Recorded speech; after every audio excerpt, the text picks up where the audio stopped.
Si tu m'as donné ta vie, je te donne la mienne. Dans le froid de la nuit, mon cœur t'appartient. Et quand la tristesse arrive, je sais tu es là, toujours près de moi. Bon vendredi, bienvenue à notre émission de la Victoire de l'amour. Aujourd'hui, comme on le fait toutes les semaines, on rejoint notre amie, elle est médecin chirurgienne en ORL, la docteure Valérie Julie Brousseau, et pour l'homélie, Brigitte.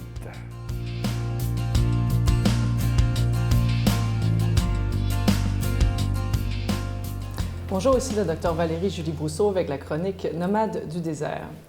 Aujourd'hui, je voudrais vous parler de la grâce. C'est quoi la grâce? Qu'est-ce qu'on fait avec ça? C'est quoi les dangers même peut-être de la grâce? Alors, la grâce, c'est un don. C'est un cadeau que Dieu nous fait. Ça peut être une joie, ça peut être une occasion particulière où on se sent élevé, où on sent qu'on a été aidé de quelqu'un, où on peut éprouver un sentiment profond de présence de Dieu. La grâce peut prendre multiples formes. La simple grâce d'être en vie, la simple grâce de pouvoir sourire, de pouvoir aimer.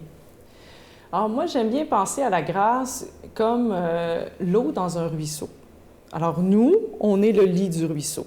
Dans un ruisseau, le fond peut être en sable, il peut être granuleux, il y a des roches, il y a des obstacles. Et Dieu vient verser en nous ses dons, la grâce. Cette grâce-là, qu'est-ce qui arrive si on la retient? Le ruisseau meurt. L'autre côté, il est à sec. Puis on crée une inondation, on tue tout ce qu'il y a alentour.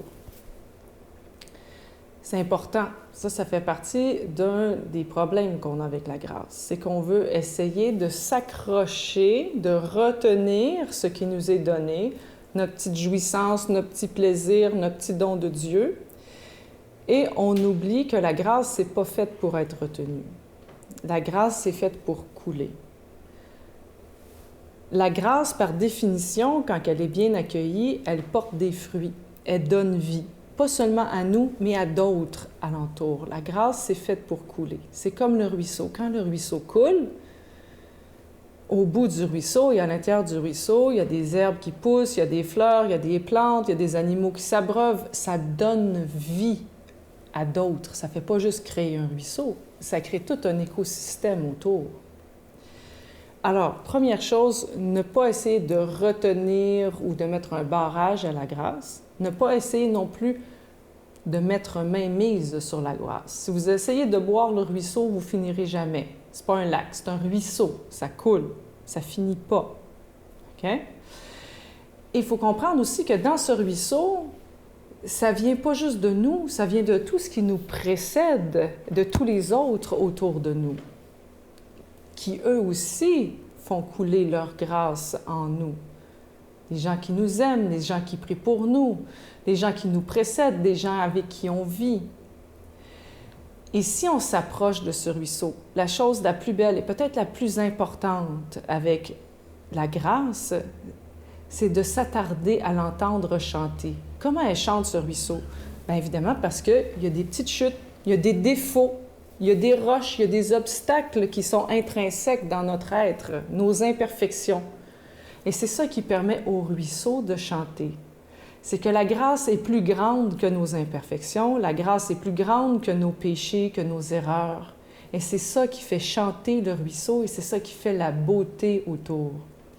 Alors, je vous invite à aller retrouver votre ruisseau intérieur et à aller vous asseoir et à écouter le chant du ruisseau, à rendre grâce de tout ce qui vous est donné. Notre Père qui es aux cieux, que ton nom soit sanctifié, que ton règne vienne, que ta volonté soit faite sur la terre comme au ciel. Donne-nous aujourd'hui notre pain de ce jour. Pardonne-nous nos offenses comme nous pardonnons à ceux qui nous ont offensés.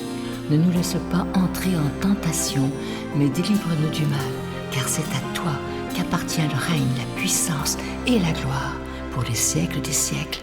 Amen. L'heure n'est-elle pas venue pour les chrétiens de se réapproprier l'Évangile et de faire rayonner la présence du Christ dans le monde?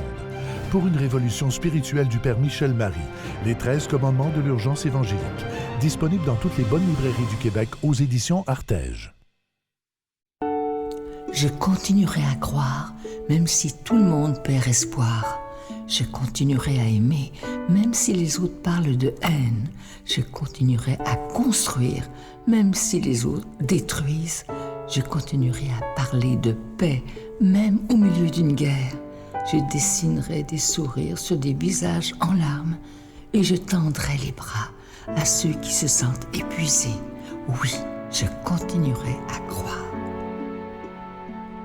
Si vous saviez comment je suis content de vous présenter ce magnifique Ange de Noël, vous savez que c'est la collection 2020. Je sais que beaucoup d'entre vous les collectionnez, mais je pense que cette année, on est dans le plus beau. Regardez-le, il est absolument magnifique. Il est argenté, orné de petits zircons et cet Ange de Noël, il est déjà béni. Je vous rappelle que vous le recevrez avec un don de 25 $ et si vous en voulez deux, avec un don de 40 $. Je vous rappelle aussi que mon livre sur les anges messagers de Dieu est toujours disponible. Et vous savez, c'est la période des cadeaux de Noël qui s'en vient et avec la pandémie qu'on vit, pourquoi ne pas donner des cadeaux qui signifient quelque chose au niveau spirituel parce qu'on en a de plus en plus besoin.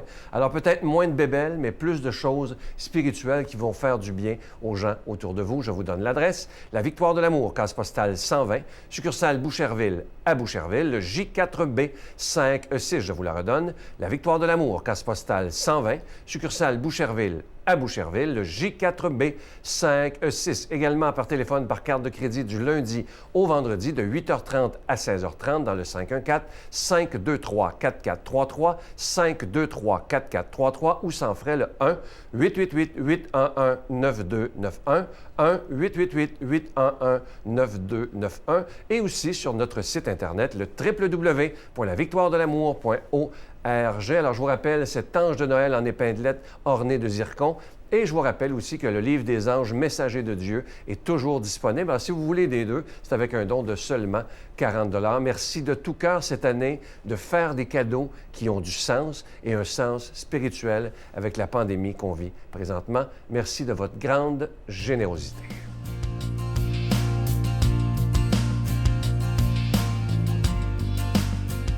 Mon Dieu, donnez-moi la sérénité d'accepter les choses que je ne peux changer, le courage de changer les choses que je peux et la sagesse d'en connaître la différence. Amen.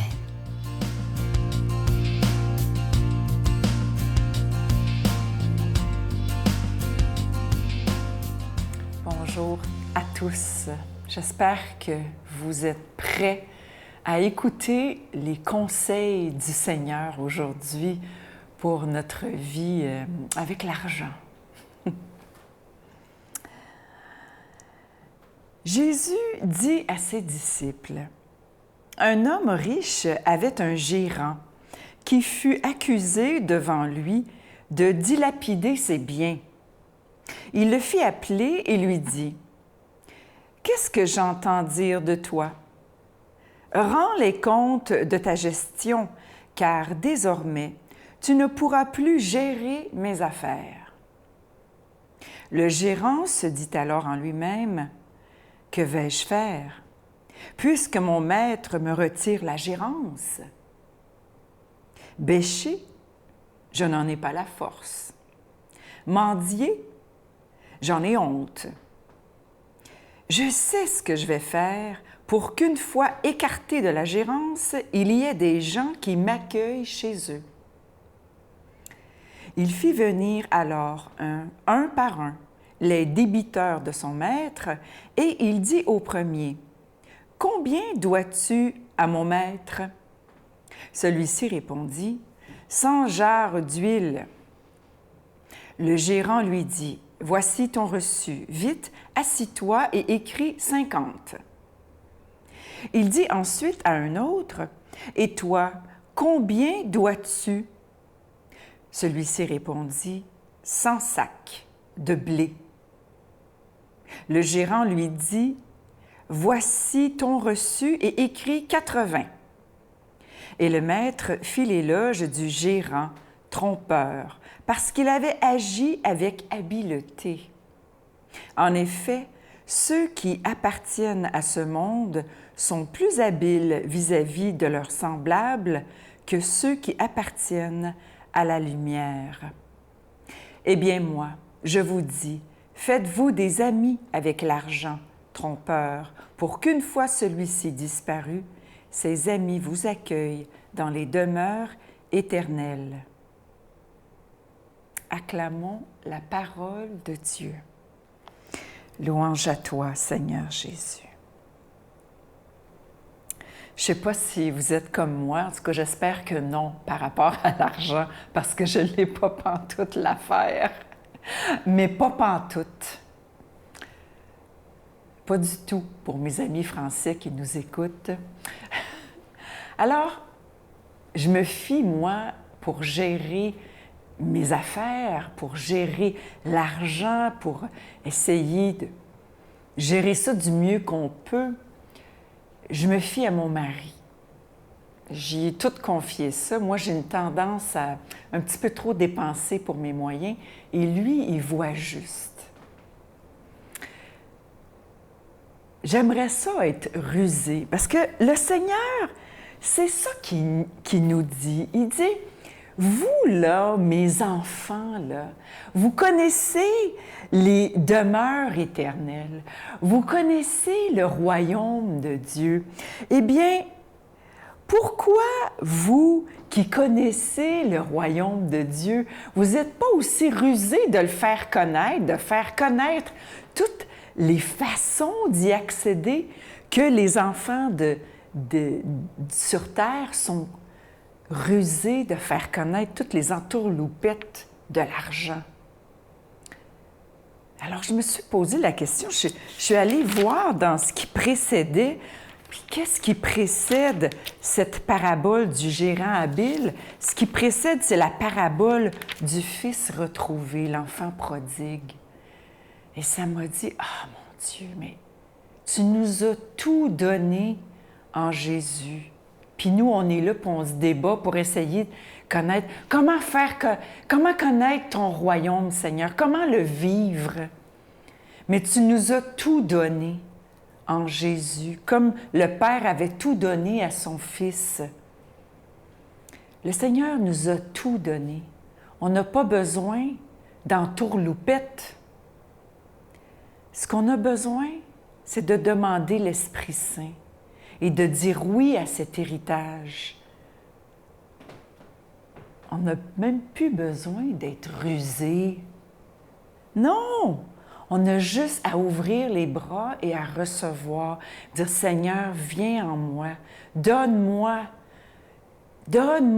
tout ce que tu as donné à Jésus. C'est tout à nous. Est-ce qu'on est conscient? Est-ce qu'on est conscient qu'on a tout en Jésus?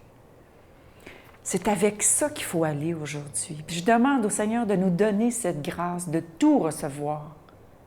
Au nom du Père, du Fils et du Saint-Esprit. Amen. Je vous salue Marie, pleine de grâce. Le Seigneur est avec vous. Vous êtes bénie entre toutes les femmes, et Jésus, le fruit de vos entrailles, est béni. Sainte Marie, Mère de Dieu, priez pour nous pauvres pécheurs, maintenant et à l'heure de notre mort. Amen.